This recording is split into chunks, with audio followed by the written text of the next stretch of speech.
Bienvenue à ma chaîne YouTube. Donc aujourd'hui l'idée c'est de vous montrer ce type d'effet.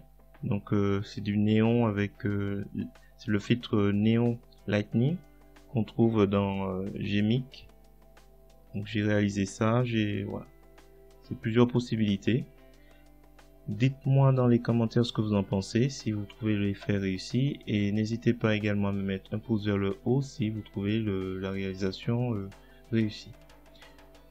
Abonnez-vous également à la chaîne pour voir d'autres contenus de ce genre. Je vous remercie et je vous souhaite un bon visionnage. Alors avant de commencer, il faut vous assurer que parmi les filtres, vous avez le greffon gratuit GMIC Qt installé. Je vous mets le lien dans la description pour le télécharger, donc c'est gratuit, et également un lien vers une vidéo pour voir comment l'installer. Alors c'est parti, donc on va aller sur cette image. Je vais effacer ce que j'avais déjà fait. Donc voilà, on a cette image qu'on a téléchargée donc sur Pixabay, c'est gratuit. Et l'idée c'est de mettre des filaments néons qui portent du droit. Donc voilà, c'est ça. Donc ce que je vais faire, je vais aller dans Filtre, GMIC, je vais lancer. Et l'idée c'est donc de taper néon. Et l'idée ce sera d'aller sur Neon Lightning. Donc je mets les paramètres par défaut. Donc les paramètres par défaut c'est ce que vous avez. Et il est possible donc là déjà pour la transparence vous pouvez en mettre. Ça c'est déjà c'est une chose. Donc vous avez un R0, R1. Donc la source. Donc vous avez le point blanc qui est la source. Et une direction que vous pouvez donner.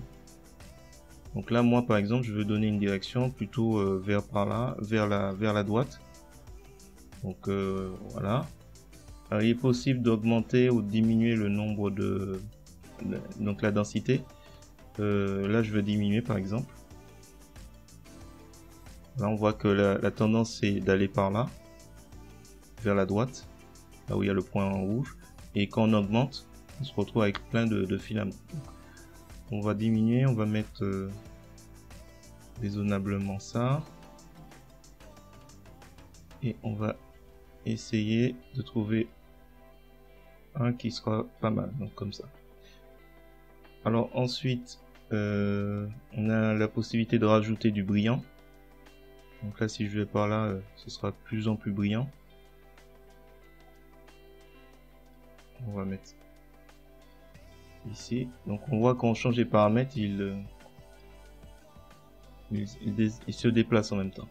Là c'est la finesse, je ne vais pas toucher, je préfère garder ça. Et là on peut rajouter des couleurs. On peut mettre plus de couleurs, je vais garder ces paramètres comme ça. Donc calque en entrée actif, ok. Et mode de sortie nouveau calque. Donc il y aura un nouveau calque qui va se mettre au-dessus.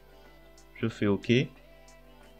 Voilà, on a quelque chose qui se place. Donc ce que je peux faire c'est à l'aide de l'outil déplacement mieux le positionner à ce niveau par exemple. Et après avec l'outil de mise à l'échelle augmenter un peu le calque. Alors je reprends. On a vu qu'il s'était déplacé. Hop, je vais au milieu pour le placer.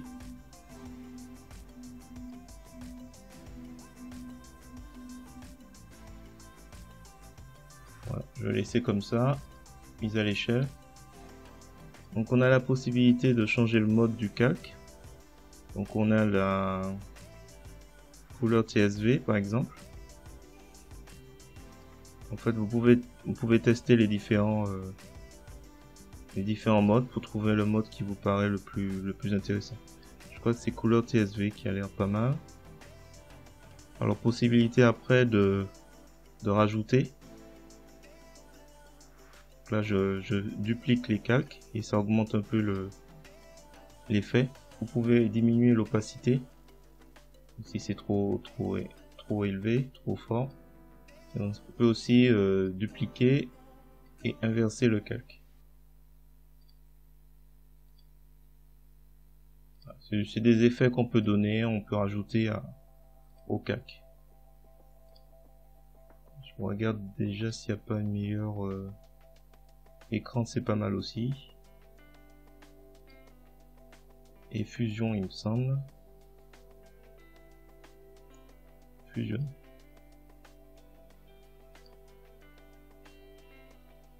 Faut voir. Bon, voilà. Je vais rester à ce niveau-là. Je vais dupliquer, je vais mettre peut-être couleur TSV.